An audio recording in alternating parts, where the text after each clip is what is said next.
kasama natin dito sa studio live si Chief Presidential Legal Counsel Salvador Panelo. Good morning po sa inyo, Sec. Good morning. Okay, una po sa lahat, ano po ang inyong reaksyon dito nga po sa nangyari sa Senado kahapon? It's a total fabrication. Kasi maraming pinoint out yung dalawang senador. Like, sabi ni Senator Lacson, sabi mo, nakita mo, sa harapan mo, sa affidavit niya, the day before nag-press con siya, yung pala hindi naman. Inamin niya yun. Pangalawa, yung sinabi rin ni Senator Cayetano, sabi niya 88 pa raw nag-umpisa yung DDS. Yung pala 89 lang siya pumasok.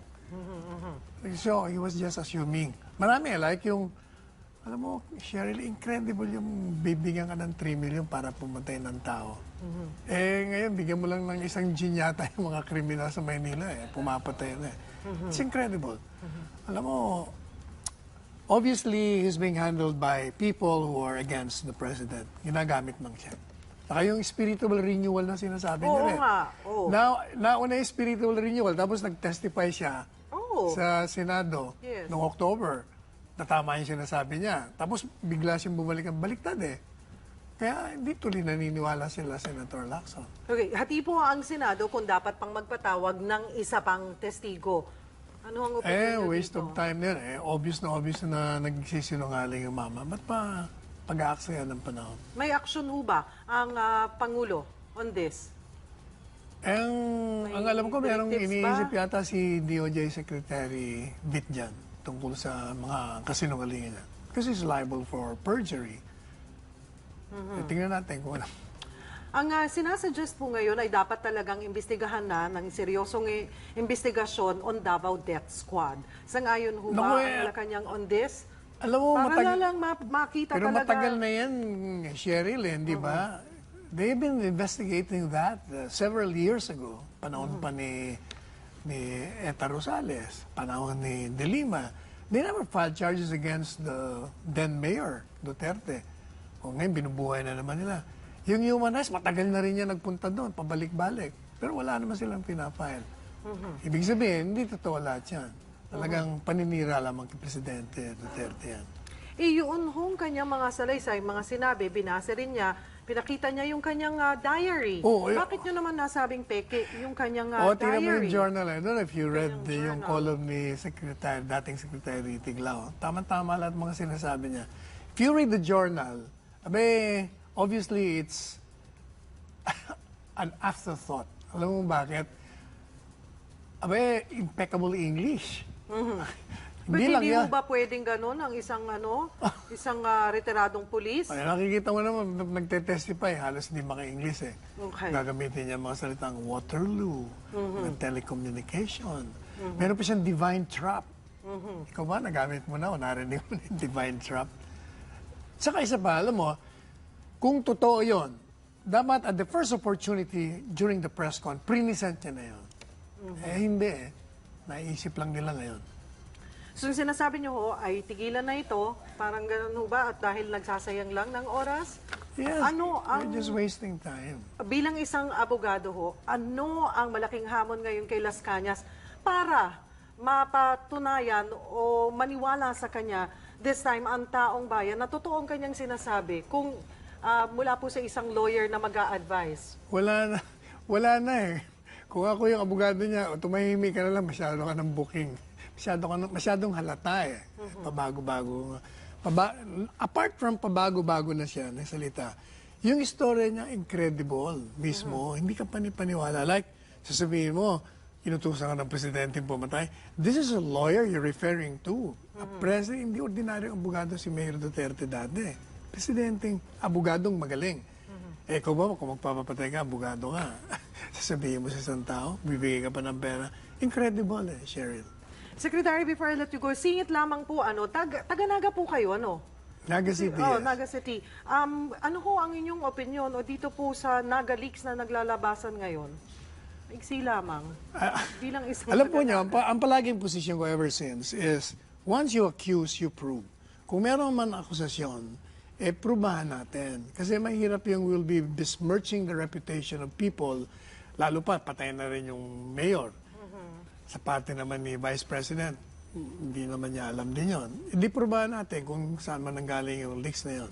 Pareho rin yung inaakusahan kay Itong si Napoles, sinakakusan si Dilima na may tangka daw ng Extortion. extortion. Prubahan kasi. Hindi mo po pwede yung... Pareho rin ang sinasabi ko kay Dilima, stop accusing the president. You prove it. Ganun kay Trillanes din. You're alleging, you're accusing, prove them. So, I make the same position with respect to them. Dahil inaakusahan din nyo sila Robredo, prubahan nyo rin. Naakusahan mo si Dilima, prubahan mo. Marami pong salamat sa inyong oras. Chief Presidential Legal Counsel, Salvador Panel. Ipinagkibit-balikat lang ng Malacanang ang pagbaliktad ng dating pulis na si Arthur Las Cañas. Pero may epekto nga ba ang mga bago nitong pahayag sa Pangulo? Kaugnay niyan, kasama po natin sa puntong ito si Chief Presidential Legal Counsel, Salvador Panelo. Good morning po sa inyo, sir. Good morning, Sherry. Okay, kanina po nakausap po natin si Senator Antonio Trillanes. Ang sabi po niya, hindi niyo direktang sinasagot ang mga issue. Ano po ang reaksyon niyo? Ano mang hindi, he's trying to resurrect a dead horse. Matagal lang issue yun eh.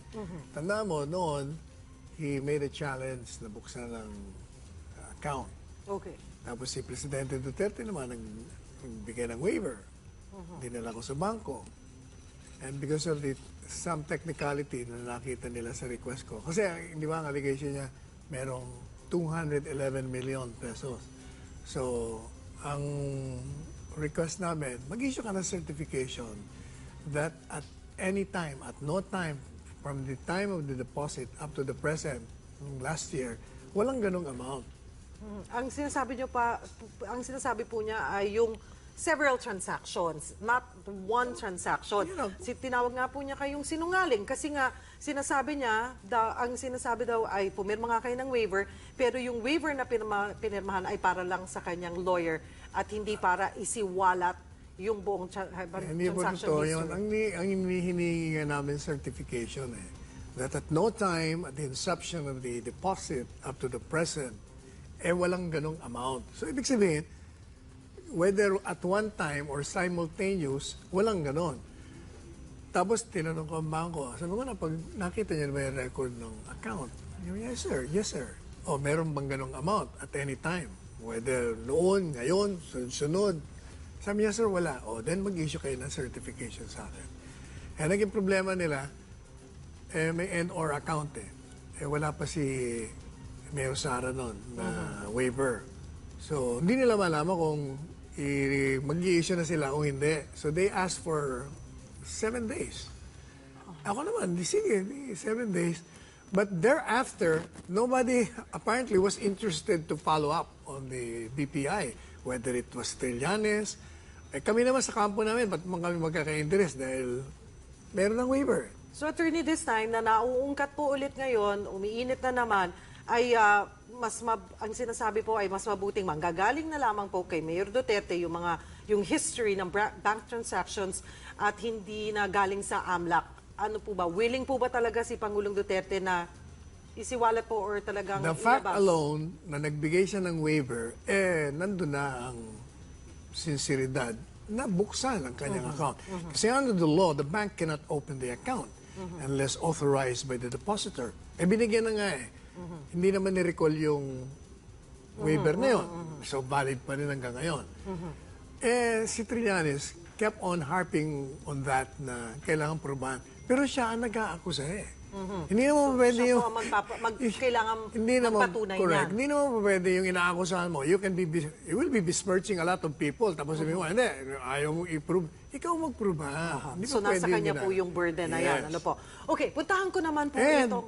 if you don't forget, na may mga, ayaw ko kung may mga dala siyang dokumento kanina. May dala po siya yung Okay. mga yung bank accounts. Noon, marami rin siyang dala. Nung pinakita ko yun sa bank official, sasabihin ng BPI, hindi sa amin yan. Parang pinagdikit-dikit lang yata yung mga accounts number dyan. Hindi sa amin. So, fake. So, if you lie in the first instance, then most likely you're lying in the second instance. So, you lie in sinasabi po one, natin, you lie in all. Tingnan natin kung kaya niya nga patunayan at doon po sasagot. Oh yes, hindi ba, sabi ni Presidente, patunayan mo, resign ako. That's a counter, di ba? Hindi ba naghamon siya? That's a counter challenge to it. Puntahan ko naman po, Attorney Panelo, ito pong nakikita niyo, ano po yung nakikita niyong dahilan kung bakit nag-iiba ngayon ng pahayag po itong si SPO3 Arthur Las Cañas?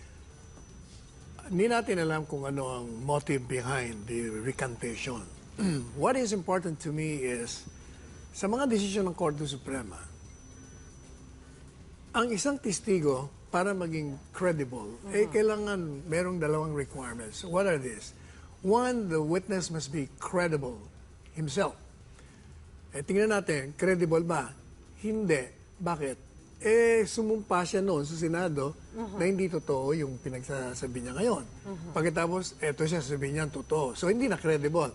Another requirement is that kailangan yung testimonya mo credible by itself.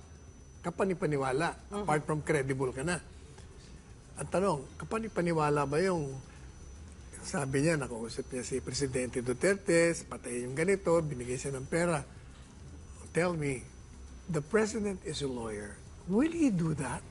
Abogado ito, tapos sabihin mo, may gagawing kalokohan, sasabihin niya sa isang ordinaryong pulis. Excuse me.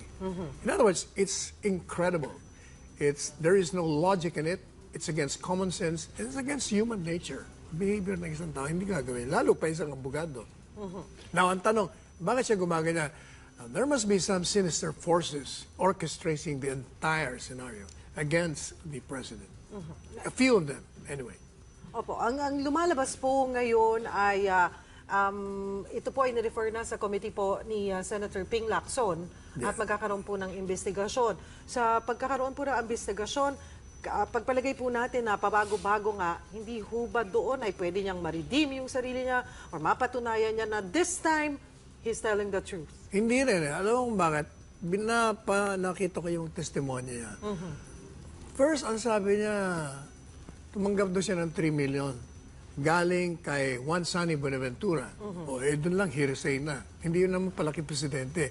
Ibig sabihin, hindi niya kausap si Presidente Duterte. Hindi siya tumanggap kay Presidente Duterte. Tumanggap daw siya sa isang person, Sani Buenaventura. Siguro yun ang dapat nakunin niyang to corroborate. Pangalawa, meron siyang sinasabi rin na at one time daw, kausap niya. Di ba? Pero gaya nga na sinabi ko, hindi mangyayari yun dahil I do not think the President will talk to him that way. Sabihin niya na patay mo si ganito. Malabo eh. Bilang Chief Presidential Legal Counsel po, ano po ang plano ninyong aksyon sa mga bagong pahayag na ito ni Las Cañas? Well, under the law, he's criminally liable for perjury. So, kayo po ba'y gagawa ng aksyon on this or pababayaan nyo na lang na tingnan natin? Hindi, DOJ na siguro ang bahala dyan. Okay. Balikan ko lamang po yung bank accounts. Hamon po ni Senator Trillanes kanina maglabas ng waiver at hindi lang special power of attorney si President Duterte sa kanyang bank account. Magagawa po ba ito? Ginawa na nga namin eh. Hindi naman nare-recall yung waiver. Okay. Alright. He has to prove kung talagang totoo yung sinasabi niya. Incredible yung 2 billion. Yung 211 million nga, hindi niya naprobahan eh. Lalo pa yung 2 billion. Maiksing sagot po na tinawag na kayo kaninang sinungaling. At siguro, alam mo, na-amuse na lang ako sa kanya. Pinapabayaan ko na lang. Ang problema kasi yata, hindi pinapansin ng media yung mga sinasabi niya. Kaya yan, gumawa ng kwento para pansinin niyo. Kaya ngayon, pinapansin niyo siya. Okay. Marami pong salamat sa inyong oras. Chief Presidential Legal Counsel Salvador Panelo. Thank you. Good Marami morning pong po sa salamat. inyo.